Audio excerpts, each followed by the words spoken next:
सूबाई सतह पर 2024 के इंतखाबात में शाह फैसल कॉलोनी से जमात इस्लामी ने कामयाबी हासिल की। रुकन सूबाई असम्बली मोहम्मद फ़ारूक ने यहाँ पर जो है वो भारी तादाद से वोट लिए और फिर वो जो है वो सूबाई असम्बली में जमात इस्लामी के जो वाहिद रुकन है वो मौजूद हैं। इस वक्त शाह फैसल कॉलोनी से मुंतखब हमारे साथ मौजूद है, उनसे हम गुफ्तगू करेंगे। क्या कहेंगे मोहम्मद फ़ारूक भाई कि यहाँ पर शाह फैसल के हवाले से अगर बात कर ली जाए तो लोगों से जब हमने बात की तो उनका ये कहना था कि लोड शेडिंग, बिजली की लोड शेडिंग तो होती है, गैस की भी लोड शेडिंग हो रही है, पानी बहरान भी है और इसके अलावा एक और मसला काफ़ी फेस कर रहे हैं लोग, वो जो तजावुज़ात है उसके हवाले से। तो इस हवाले से जमात इस्लामी क्या मौक़िफ़ रखती है? बिस्मिल्लाहिर्रहमानिर्रहीम। सबसे पहले तो आपके जो मेरे हलके में आप आए हैं, आपका शुक्रिया बहुत। यहाँ के लोगों के मसाइल को उठा रहे हैं। यही काम जो है मैं ख़ुद असम्बली के अंदर करता हूँ और लोगों के मसाइल को उठाने की कोशिश करता हूँ, उजागर करता हूँ और मसाइल को खाली ना सिर्फ उठाने की कोशिश करता हूँ बल्कि उसको हल करने की तरफ जाता हूँ। जमात इस्लामी असम्बली के अंदर मुसलसल ये बात कर रही है। मैंने सबसे पहली जो अपनी वहाँ स्पीच की थी, उस स्पीच में जो यहाँ के शहर के बच्चे हैं उन बच्चों के लिए बात की थी। तो फर्स्ट ईयर में, लास्ट ईयर जो प्रॉब्लम हुआ था उनके लिए बात की थी। इस साल भी फर्स्ट ईयर के फिर प्रॉब्लम हुआ है, फिर मैंने बात की है और मैंने अपनी उसमें स्पीच के अंदर 3 दफ़ा मैं ऑन द फ्लोर पानी पे बात कर चुका हूँ, क्योंकि मेरे शहर के अंदर तो है ही पानी का मसला। जो मेरे हलके के अंदर तकरीबन 65% एरियाज़ के अंदर पानी नहीं आता और पानी वो बुनियादी ज़रूरत है जो यहाँ के लोगों का हक़ है। और हुकूमत सिंध नाकाम रही है। K4 मंसूबा जो मुकम्मल करना था, ऑगमेंटेशन प्लान जो मुकम्मल करना था, हुकूमत सिंध अभी भी इसमें संजीदा नहीं है। अभी आखिरी दफ़ा मैंने कॉल अटेंशन पे इस पर बात की, कभी वो दिसंबर 2025 की बात करते हैं, कभी वो जून 2026 की बात करते हैं। ऑगमेंटेशन प्लान तो इनके पास है ही कोई नहीं। इसलिए पानी यहाँ का बुनियादी मसला है। मैंने उनको अपनी बजट स्पीच में कहा था कि मुझे कुछ ना दें, कोई जो है वो तरक्याती काम ना दें, स्कीम ना दें, मुझे सिर्फ पानी दें, पानी की लाइनें। अल्हम्दुलिल्लाह हमने अपने इस हल्के PS 91 शाह फैसल के अंदर पानी की कुछ लाइनें डलवाई हैं। आप आए होंगे अभी जामा मिल्ली रोड पे पानी की कुछ लाइनें डली हैं और इस पर हमने काम किया है, लेकिन पानी नहीं आ रहा है। इसी तरह हमने लाइटों का कुछ काम किया है। आपने मिलट टाउन की तरफ देखा होगा, मेन पोल तनसीब हुई है, लाइटें लगी हैं। वो सारा काम MPA फंड से, MPA के उस पर हो रहा है और लोग बहुत सारे हैं जो उस पर अपनी वीडियोज़ बना रहे हैं। मैं उसकी तरफ नहीं जा रहा, लोगों का काम होने चाहिए। लेकिन जमात इस्लामी इस काम को ना सिर्फ कर रही है बल्कि आगे बढ़ रही है। मैं शाह फैसल कॉलोनी में मेरी इस एक हफ़्ते के अंदर रेता प्लाट में 2 मेरी मीटिंग्स हुई हैं। वहाँ के मुअज़्ज़िज़ीन थे, वहाँ के नौजवान थे।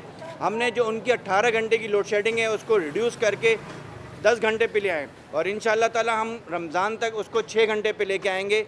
वहाँ हमने बिलिंग का सेटअप किया, वहाँ हमने कैंपिंग की, लोगों ने वहाँ पे झंडे लगाए, दूसरी पार्टी के लोगों ने आके। लेकिन वहाँ के रिहायशियों को मालूम है ये सारा काम हमारे वहाँ के UC चेयरमैन और वाइस चेयरमैन साहब कर रहे हैं।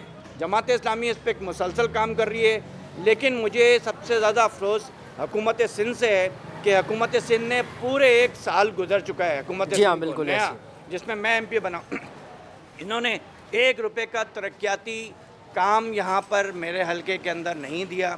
1 रुपये की तरक्याती स्कीम इन्होंने यहाँ नहीं दी। यहाँ की रोडें टूट फूट के शिकार हैं, गलियाँ टूट फूट के शिकार हैं। लेकिन जिस तरह पूरे सूबे का हाल है, हमारी PS का हाल भी यही है। अच्छा फ़ारूक भाई, क्या कहेंगे, माजी में हमने देखा कि MQM यहाँ से कामयाब रही है, सही है। फिर उसके बाद 2018 में हमने एक चेंज देखा, PTI यहाँ से कामयाब हुई। 2023 के बल्दियाती इंतखाबात में भी उनका टाउन चेयरमैन यहाँ पर बना। लेकिन 2024 का जो इंतखाब हुआ है ये बड़ा ही मुनफरिद किस्म का इंतखाब हुआ है, क्योंकि अगर वफाकी सतह पर देखें तो MQM कामयाब है, सूबाई सतह पर देखें तो जमात इस्लामी कामयाब है और अगर बल्दियाती सतह पर देखें तो PTI कामयाब है। तो ये कराची, ये शाह फैसल कॉलोनी के लोग क्या तकसीम हैं या सोच नहीं मिल पा रही है या एक अपना लीडर नहीं चुन पा रहे? मसला क्या है यहाँ पर अलग अलग सियासी जमातों के कामयाबी का? आप सबको मालूम है इस दफ़ा तो पूरा सब कुछ खुल के सामने आ गया है। 8 फरवरी गुजर चुका है। कल यौम सियाह मनाया जमात इस्लामी ने, इसलिए मनाया कि आपने अवाम के जो नुमाइंदे थे, जो नुमाइंदगी अवाम ने जिनके सुपुर्द की थी, उनको आपने नुमाइंदगी नहीं दी, ख़ासकर कराची शहर के अंदर। मैं अपने हलके की बात करूँगा खाली। 3 जमातें कामयाब हैं। मैं अपने हलके की बात करता हूँ। सूबाई हलका मेरा है। इस PS के अंदर MQM को जो MNA साहिबा बन गई हैं, उसी MQM के सूबाई कैंडिडेट को तकरीबन 1600 से 1800 वोट मिले हैं।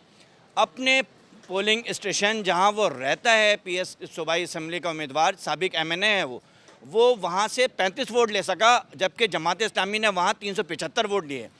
इतना फ़र्क है। लेकिन आप एनए के निकालें, उसी पोलिंग स्टेशन से एनए का वोट निकालेंगे तो एनए का वोट वहाँ से 600 निकलेगा। सूबाई असम्बली के 35 वोट हैं, तो वोट तो पड़े ही नहीं हैं। वोटों पे तो ना एमएनए बने हैं, ना वफाकी हुकूमत बनी है, ना सूबाई हुकूमत बनी है। ये तो फॉर्म 47 की हुकूमत है, फॉर्म 45 की हुकूमत तो है नहीं। तो फॉर्म 45 की हुकूमत होती तो जमात इस्लामी के दर्जनों लोग सूबाई असम्बली में होते, दर्जनों लोग जो है कौमी असम्बली में होते।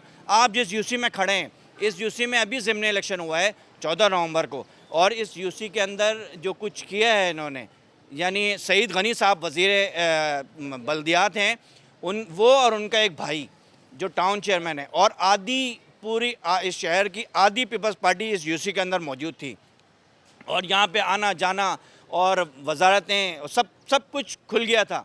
लेकिन इसके बावजूद पीपल्स पार्टी को 1000 वोट मिले और जमात इस्लामी को 3000 वोट मिले। उन्होंने फॉर्म 13 के अंदर उसको रिज़ल्ट को चेंज किया, लेकिन यहाँ के लोग जानते हैं कि हमने वोट किसको दिया है। यहाँ के लोग नाराज़गी का इजहार कर रहे हैं। वो जो यहाँ पर जाली चेयरमैन है, वो इन गलियों में नहीं आ सकता। वो अपने उस गोट के अंदर रहता है, उस गोट से ही निकलता है, सुबह होती है, शाम होती है, रात वहीं उसकी तमाम हो जाती है। लेकिन जमात इस्लामी इन गलियों के अंदर मौजूद है। हम जीते हैं, और हम सूबाई हल्का भी जीते हैं, हम सब कुछ जीते हैं। आवाम के साथ खड़े हैं, उनके मसाइल के साथ खड़े हैं, उनके मसाइल पर सुबह शाम बात करते हैं।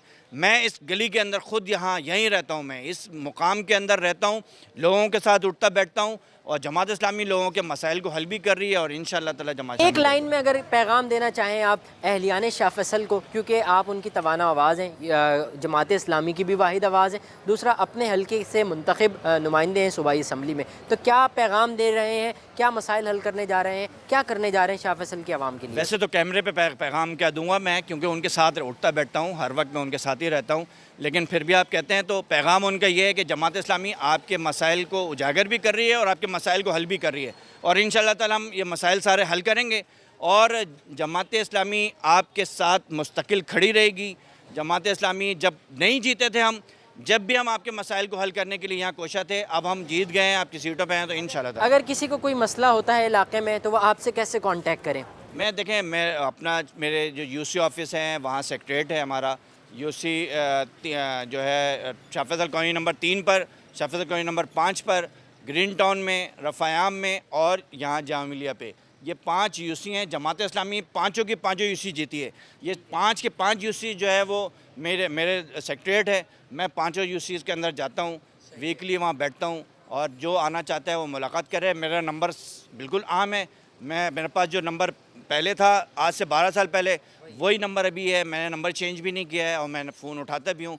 मसरूफ़ी होती थी तो कोई मुश्किल होती है, वरना मैं आपको मसाजिद में मिल जाऊँगा, मैं आपको जनाजे में मिल जाऊँगा, मैं आपको शादी में मिल जाऊँगा, मैं आपको इन्हीं गली गुचों बाज़ारों में। बहुत बहुत शुक्रिया। मोहम्मद फ़ारूक हमारे साथ मौजूद थे, रुकन सूबाई असम्बली हैं जमात इस्लामी के, वाहिद जो रुकन बने हैं वो शाह फैसल कॉलोनी से बने हैं, और यकीनी तौर पर उनका ये कहना है कि मैं आवाम में उठता बैठता हूँ, आवाम के मसाइल जानता हूँ, और इन मसाइल के हल के लिए सूबाई सतह पर अपनी आवाज़ बुलंद करता रहूँगा।